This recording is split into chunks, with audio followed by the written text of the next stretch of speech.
Transição planetária. Capítulo 16. Programações reencarnacionistas. O início da Era Nova, programada por Jesus para o planeta amado, previa também o retorno de filósofos e sábios do passado, de alguns dos profetas antigos, de diversos criadores de religiões, dos pré-socráticos, dos nobres espíritos do século IV a.C., como aqueles que antecederam ao nascimento do Messias e renasceram em Roma, preparando-lhe o advento. De igual maneira, os iluminados pensadores da escola neoplatônica de Alexandria, culminando nos séculos III e IV, com os mártires, com os abnegados e os santos medievais, com os gloriosos lutadores da Renascença, da Reforma, da Contra-Reforma, com os audaciosos construtores dos séculos XVII, XVIII e XIX. Entre eles, os grandes missionários da ciência e da tecnologia, tornando o século atual um verdadeiro santuário de amor, de beleza, de caridade, de iluminação espiritual. Certamente que, em períodos diferentes, missionários do bem e da verdade estiveram na Terra, a fim de que nunca faltassem os ensinamentos superiores que facultam a libertação das amarras nas tendências perturbadoras das más inclinações. Na atualidade, porém, ocorreria algo especial em relação aos insensatos e perversos. Aqueles que ainda se comprazem no mal, que desfrutando da feliz oportunidade da autorredenção e não aproveitando, em razão da sua sintonia com o primarismo, serão recambiados para mundos inferiores a eles equivalentes. Nesses novos campos de luta, oferecerão os conhecimentos que amealharam na Terra, experimentarão as consequências da teimosia, persistência no crime e na hediondez, até que se integrem nos compromissos edificantes e possam voltar à Mãe Terra, integrando-se-lhe no programa de sublimação. Verdadeira revolução espiritual estava sendo travada no mundo das causas, a fim de que o advento do amor e da caridade, do bem e da misericórdia possa dar-se sem precipitação, dentro de uma programação muito bem elaborada que não mais pode ser postergada. Em realidade, nunca deixaram de periodicamente esses luminares da inteligência e do amor renascer no mundo terrestre, dando continuidade aos seus labores, às suas especialidades, cada vez mais aprimoradas, facultando o progresso e a felicidade dos seres humanos em processo de crescimento para Deus. Vinculados pelo amor ao serviço do desenvolvimento intelecto-moral do planeta, têm sido estrelas fulgurantes em noites escuras, diminuindo a treva e pondo claridade nos embórios celestes, por enquanto, em sombras. São eles que nos deixam olvidar os compromissos com a verdade, exemplos de abnegação e devotamento que nos enriquecem de conhecimentos e de vibrações amorosas, a fim de que não desfaleçamos nas lutas pessoais. Anônimos uns, conhecidos outros, caracterizam-se pela conduta moral e espiritual que os torna superiores às épocas em que viveram, desenhando o futuro com seus exemplos de sacrifício. Reflexionando em torno dos dias do futuro, não pude furtar-me ao desejo de contribuir de alguma forma com esses missionários do bem, prometendo-me intensificar os esforços para melhor servir, pelo menos no período de preparação para os seus renascimentos no corpo físico. Dialogando com o querido amigo Yvon, exteriorizávamos os sentimentos que vigiam em nós, pensando nas grandes e desconhecidas batalhas que seriam travadas, como, aliás, vem acontecendo no dia a dia de todas as existências nobres, afeiçoadas ao dever e à verdade. Desse modo, fomos convocados por Dr. Silvio para visitar alguns casais que se haviam comprometido em receber os irmãos de Alcione. Nossa primeira visita, na cidade de Belo Horizonte, levou-nos a uma residência confortável, num dos seus bairros elegantes, onde tudo era silêncio.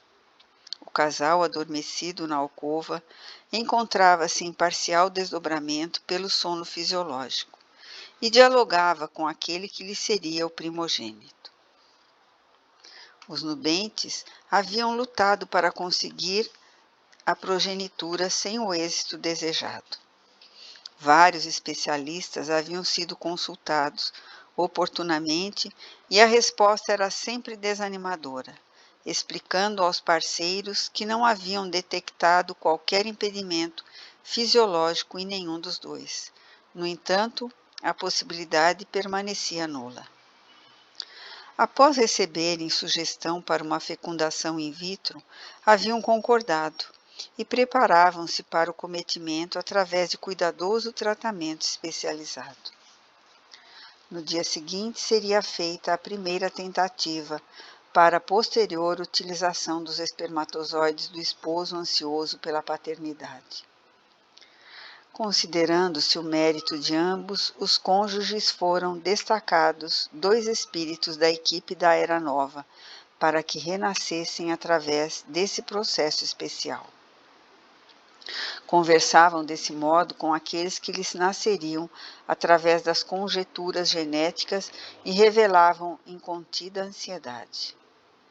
Dr. Silvio, solícito, conhecendo o programa que seria executado, propôs que dessemos início à terapia auxiliar preparatória, convidando-nos à oração de súplica ao Senhor da vida em favor dos futuros genitores. Após comovedora prece proferida por ele mesmo, foram aplicados recursos bioenergéticos nos corpos adormecidos de ambos os parceiros, de modo a facilitar-lhe a produção de espermatozoides saudáveis, assim como de óvulos que permitissem a fecundação exitosa. Embora os cuidados de que se revestia o momento, notamos a presença de alguns espíritos em aflição, que haviam acorrido à residência ao saberem dos planos para o renascimento dos visitantes, e que, de alguma forma, tinham vinculação emocional com os cônjuges. Aliás, foram um aborto no passado que criara a dificuldade atual. Embora recuperados do delito, ficaram as sequelas no perispírito da senhora, que lhe dificultavam a concepção.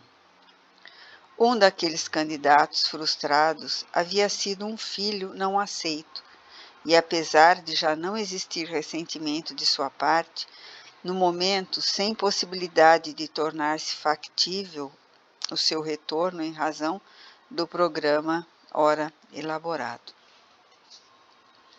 Com muita ternura e bondade, o nosso mentor explicou-lhe a ocorrência, tranquilizando-o em relação ao próprio futuro, quando também mergulharia no corpo somático, fruindo de melhores recursos para o progresso pessoal. Terminada a nossa tarefa junto ao matrimônio, quando nos dirigíamos a um outro lar, num dos bairros periféricos da mesma cidade, interroguei o nobre médico a respeito da chamada fertilização in vitro, muitas vezes denominada bebê de proveta. Pacientemente ele explicou-nos, a mim e aos demais amigos, que a divindade, sempre misericordiosa, incessantemente envia à terra os seus embaixadores, a fim de que os mesmos facilitem o progresso científico-tecnológico, de modo a proporcionar aos seres os recursos hábeis capazes de auxiliá-los a diminuir as aflições a que fazem jus. A cada momento, informou-nos com gentileza, a ciência e a tecnologia dão-se as mãos contribuindo em favor da sociedade feliz, assim como enviando os missionários do amor para que os sentimentos de bondade, de misericórdia, de fraternidade vicejem onde antes os combates de extermínio tinham lugar. Naturalmente, é mais fácil a conquista horizontal, a dos valores culturais e técnicos, do que a grande vertical do amor em direção a Deus, razão pela qual ainda permanecem as lutas hediondas de toda espécie entre os seres humanos. Foi a partir de 1978, graças ao nascimento de Louise Brown, que se logrou o êxito na grandiosa experiência da fecundação fora do organismo humano. Concluiu-se uma etapa de alta significação para as pessoas impossibilitadas de lograr a fertilização convencional, dando lugar à transferência dos embriões para as mulheres que sofriam de infertilidade tubária ou que tinham as trompas obstruídas. Com o tempo e o aprimoramento das técnicas, foi possível atender a outros problemas que dificultavam a conquista gloriosa da maternidade. A fecundação in vitro exige cuidados muito especiais, iniciando-se os procedimentos terapêuticos através do processo que faculta a indução da ovulação, de modo que possam amadurecer vários óvulos que irão permitir o crescimento folicular. Em casos especiais, usam-se drogas específicas para esse mistério, o que não ocorreu no caso que estudamos. Após esse meticuloso processo, realiza-se a coleta dos óvulos, assim como do sêmen, quase simultaneamente, mais ou menos no mesmo período. E depois da análise e seleção dos primeiros, procede-se à inseminação com o esperma elegido. Atenções especiais são mantidas durante um período de 3 dias depois desse procedimento para a transferência de alguns deles para o claustro uterino. Todo esse processo requer perfeita identificação da maturidade dos óvulos, o que se consegue mediante o estudo do líquido folicular que é extraído para essa finalidade. Constatando-se a existência de óvulos maduros em cultura especializada, promove-se a inseminação de cada um deles com aproximadamente 100.000 espermatozoides em atividade à sua volta. Aproximadamente entre 15 a 19 horas depois do procedimento cuidadoso, observam-se ao microscópio as evidências da fecundação, que podem ser sintetizadas na presença dos denominados pronúcleos masculino e femininos. Mais tarde, transcorrida 24 horas, já se pode perceber a presença de pré-embriões, graças à divisão em 2 células. Somente após 48 horas até 72 horas, quando os mesmos apresentam 4, 8 ou mais células, é que se procede à transferência para o útero materno. Em nosso caso, esperamos que se tornem exitosos 2 dos diversos pré-embriões transferidos, nos quais teremos acoplados os perispíritos dos reencarnantes, que elegeram por vibração especial os espermatozoides que poderão oferecer-lhes alguns dos fatores necessários com as características próprias para as tarefas que lhes são destinadas na existência corporal. Aqueles que não tiverem ligação de futuros reencarnes perderão a finalidade e serão automaticamente eliminados. O nobre geneticista espiritual fez uma pausa para reflexão, logo dando prosseguimento às explicações que nos deslumbravam. Quando os estudiosos das várias doutrinas científicas buscarem a identificação com as revelações espirituais, permitindo-se entender os mecanismos que constroem a vida física e a mantêm, muito mais fácil lhe será a execução dos compromissos que abraçam na condição de missionários do bem em favor da humanidade. Ao lado da fertilização in vitro, a admirável contribuição de mulheres enobrecidas pelo amor, que emprestam seus ventres para o desenvolvimento dos embriões e surgimento dos fetos, até o momento do parto. Desde há muito tempo, algumas denominadas como barrigas de aluguel, por cobrarem importâncias monetárias para o mistério, é de um valor incontestável.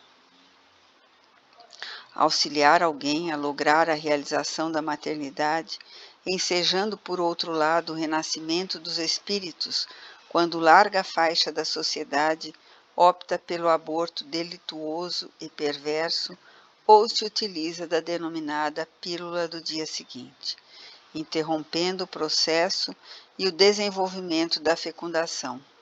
Essas abnegadas mães, por empréstimo, desempenham um papel de alto significado na construção do mundo novo e melhor de amanhã. Embora a conquista da ciência haja logrado esse feito com fins nobres, sempre aparecem as pessoas utilitaristas e aproveitadoras para candidatar-se aos benefícios financeiros que justificam, elucidando que tem por finalidade de diminuir-lhe as dificuldades econômicas que vivenciam. Apesar de não concordarmos com tal conduta, também não nos opomos às mesmas, que em alguns casos compreensíveis são benfeitoras da humanidade. O mais curioso ocorre, não raras vezes, quando em convivência com o espírito reencarnante desenvolvem-se os adormecidos sentimentos da maternidade. E após o parto, tocadas pela presença do já querido ser, negam-se a devolvê-lo àqueles que a contrataram.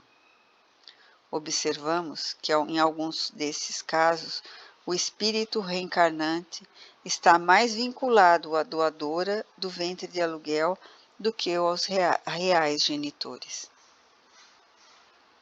Sucede que ninguém pode burlar os mecanismos sublimes das leis cósmicas que regem o universo e as criaturas humanas.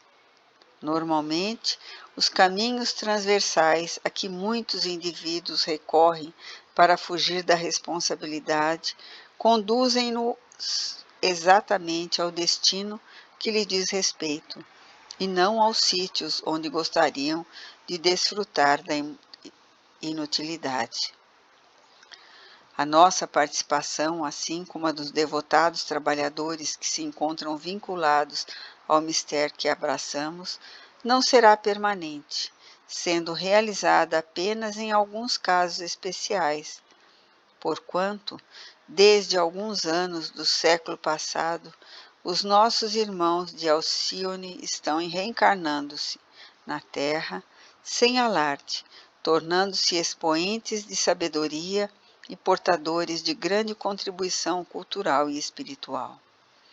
À medida que os anos se passaram, desde as primeiras ocorrências, estamos agora vivenciando o período para os renascimentos em massa, enquanto tem lugar, a princípio lentamente, o expurgo dos irmãos infelizes vinculados à revolta e à truculência de que se utilizam em tentativa inútil para impedir a felicidade dos seres humanos.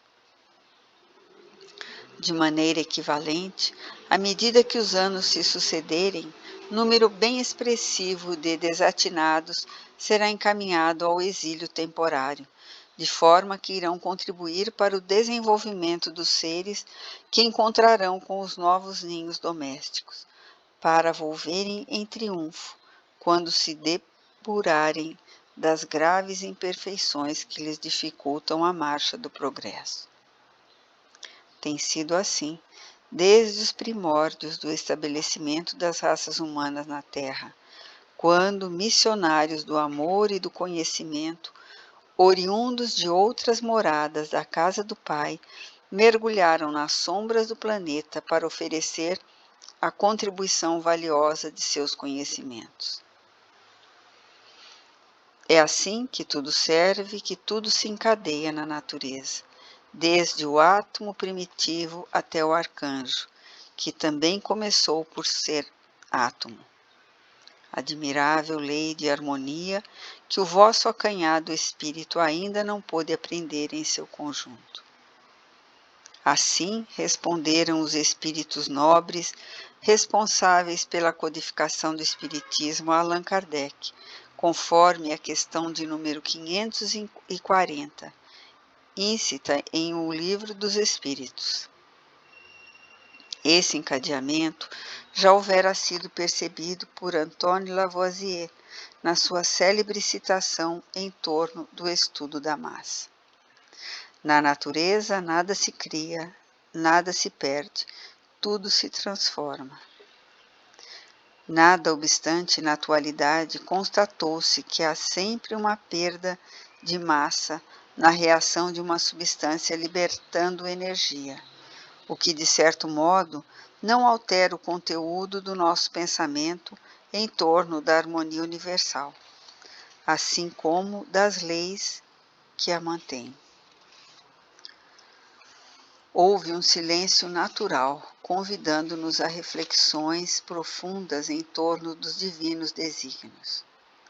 Na programação em torno do renascimento dos espíritos procedentes de Alcione, considerando-se que os mesmos não têm compromisso negativo no planeta terrestre, destacou-se a necessidade de estabelecimento de metas proporcionadoras do ressarcimento de débitos morais em relação às existências anteriores, como sempre ocorria nos casos convencionais a que estávamos acostumados. No departamento de reencarnações, os mapas adrede estabelecidos apresentavam organismos saudáveis, sujeitos, entretanto, aos fenômenos normais de desgaste da energia, assim como as ocorrências de enfermidades menos graves, de forma que todo o tempo de que dispunham os espíritos fosse dedicado ao labor edificante da fraternidade, dos estudos e aplicações das propostas sobre o próprio progresso moral e espiritual, assim como do planeta. Trazendo da dimensão de onde se originavam os tesouros logrados no processo da evolução, não eram exilados em mecanismos de reabilitação, mas voluntários do amor, contribuindo em favor da felicidade das vidas humanas em cujo seio renasceriam. Os cuidados, portanto, no que dizia respeito aos renascimentos, cingia-se, na grande maioria, às contribuições genéticas dos futuros genitores, de maneira que os perispíritos dos candidatos pudessem modelar as suas necessidades intelectuais e morais, experimentando as conjunturas ambientais, mas também desenvolvendo os compromissos a que se vinculavam, sem maior impedimentos resultantes da maquinaria orgânica. Desse modo, os preparativos para a inseminação artificial, no caso referido, prosseguiram amparados por Dr. Silvio e nossa equipe, transformando-se em realidade, dias depois, quando foi possível fazer a transferência dos embriões com os respectivos espíritos vinculados, facultando posteriormente a constatação do fenômeno da gestação. A alegria que tomou conta do casal quando lhe foi apresentado o diagnóstico de êxito em torno do empreendimento converteu-se numa celebração de amor e de gratidão a Deus através da oração, de que participamos à noite, quando se encontravam em parcial desdobramento pelo sono.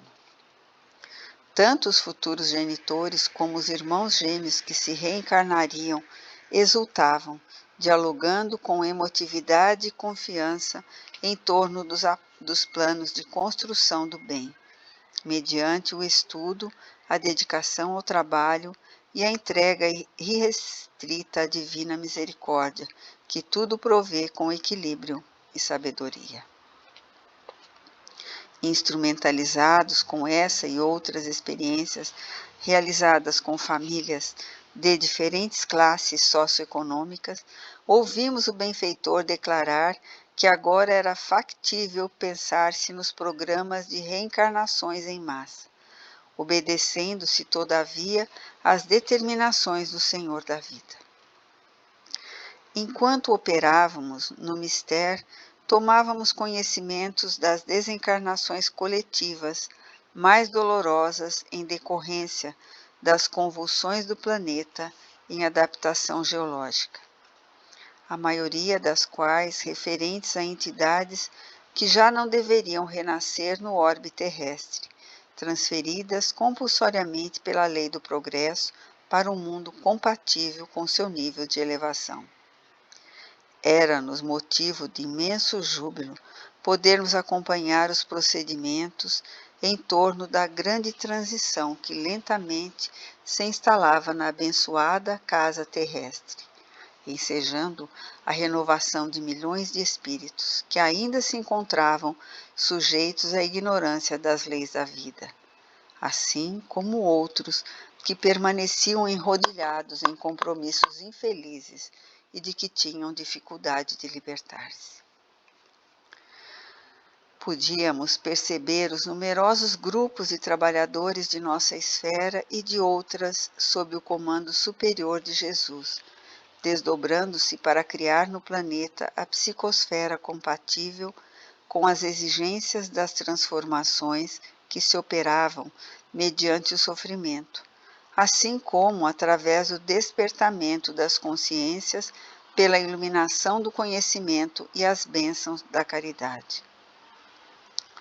Os grupos espíritas afeiçoados à verdade e os trabalhadores responsáveis pela realização do bem geral passavam a receber informações especializadas a respeito da conduta dos seus membros, como, aliás, sempre ocorreu, de forma que pudessem criar o clima mental e emocional para enfrentar os cataclismos que, por outro lado, aconteciam mais frequentemente, acelerando o processo de crescimento das vidas em amor e paz.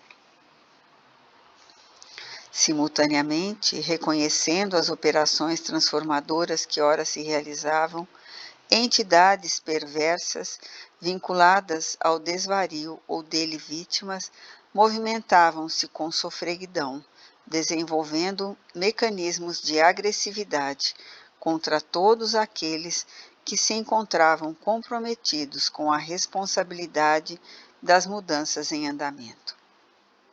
Ciladas habilmente organizadas, estereótipos do prazer e estímulos vulgares às sensações passaram a ser inspirados aos multiplicadores de opinião dos grandes veículos da mídia, de modo a perturbar a marcha do progresso, ampliando a área dos desmandos de toda a ordem, especialmente a que diz respeito aos gozos servis e de fácil acesso.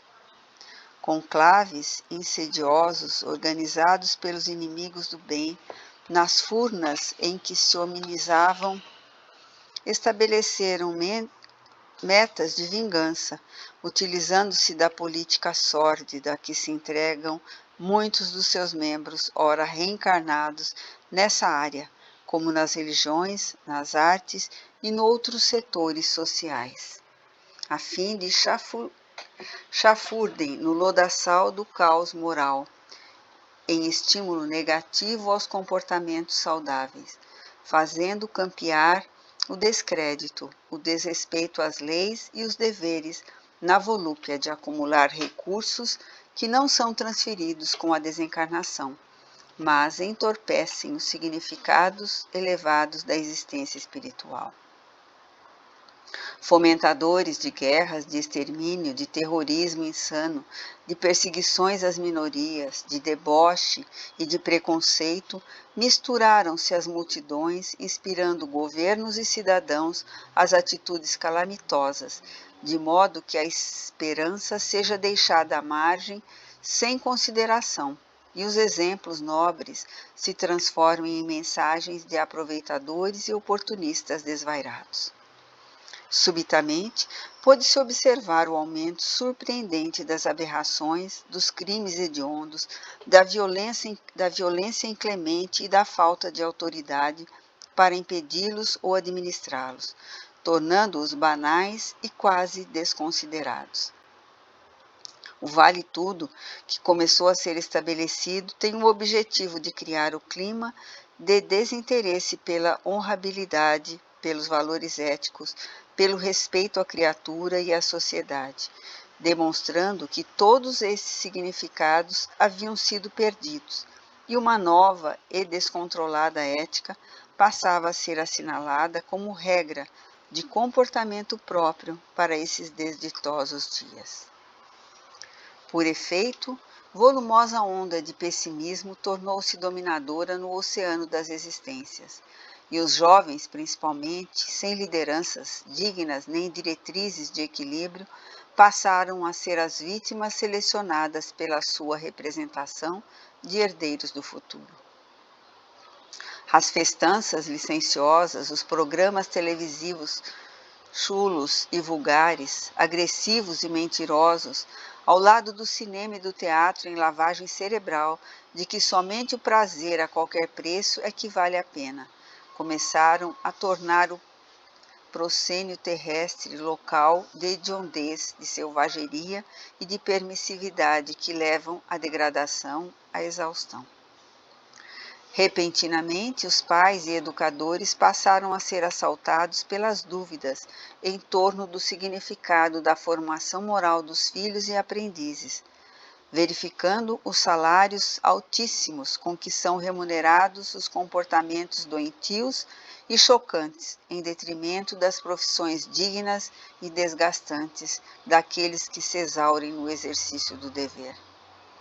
Os dois mundos de vibrações, físico e espiritual, aumentaram o intercâmbio com maior facilidade, e o conúbio espiritual inferior começou a fazer-se tão simples que qualquer comportamento mental logo encontra resposta em equivalente sintonia com os espíritos que se movimentam nessa faixa vibratória. É claro que aquela que diz respeito aos sentidos mais agressivos e sensuais predomina na conduta generalizada. Conversando com o amigo Yvon, logo pensamos nas grandes lutas do Armagedon, conforme as velhas anotações bíblicas que seriam sintomáticas do fim dos velhos tempos, para dar acesso aos novos e ditosos, transferidas do vale das guerras do passado de Israel para todo o planeta atual. As ameaças de fim do mundo, criando pavores nas mentes e nos comportamentos emocionais mais frágeis, começaram a ser motivo de medo, de ansiedade e desespero, assim como as propostas em favor do aproveitamento de todas as sensações como forma de esquecer a vida e suas mazelas. Assumiram papel de destaques nos vários grupos sociais.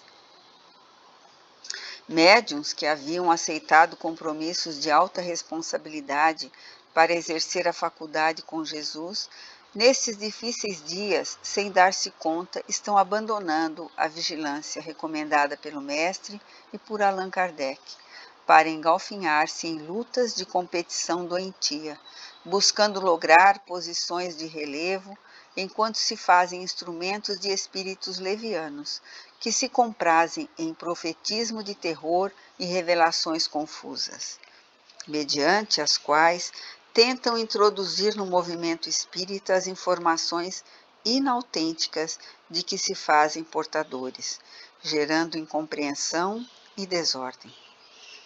Agredindo-se reciprocamente a troco da vaidade que desborda em direção do orgulho e da soberba, esquecem-se de servir a causa espírita, a fim de servir-se dela nos seus propósitos conflitivos, que escamoteiam a benefício da exaltação do ego, atormentado e insatisfeito.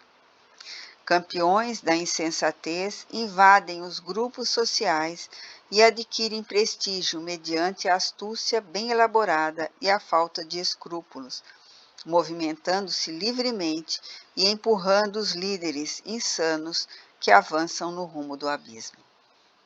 Tudo diz respeito à resposta das trevas organizadas contra a programação do Dulcídio Cordeiro, pacífico e pacificador, que não revida o mal, prosseguindo com os métodos do amor no afã de promover o progresso da humanidade e do seu berço terrícola.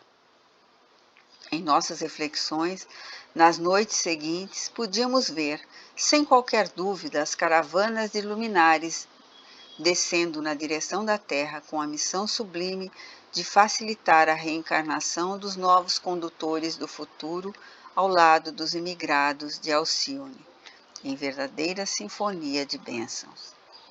Foi numa dessas oportunidades, quando em grande silêncio, nosso grupo, encontrando-se ao ar livre, contemplava o zimbório de estrelas lucilantes e de prateado luar, que o nosso mentor nos convidou à oração, propondo-nos a integrar total ao celeste amigo que viera há 2000 anos clarear a grande noite com a luminiscência do seu inefável amor.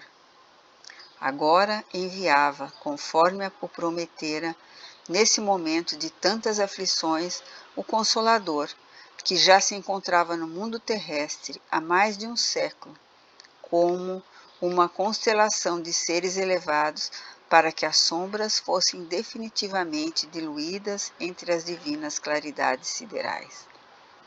Não havia como resistir às lágrimas ou permanecermos indiferentes aos sublimes apelos do amor.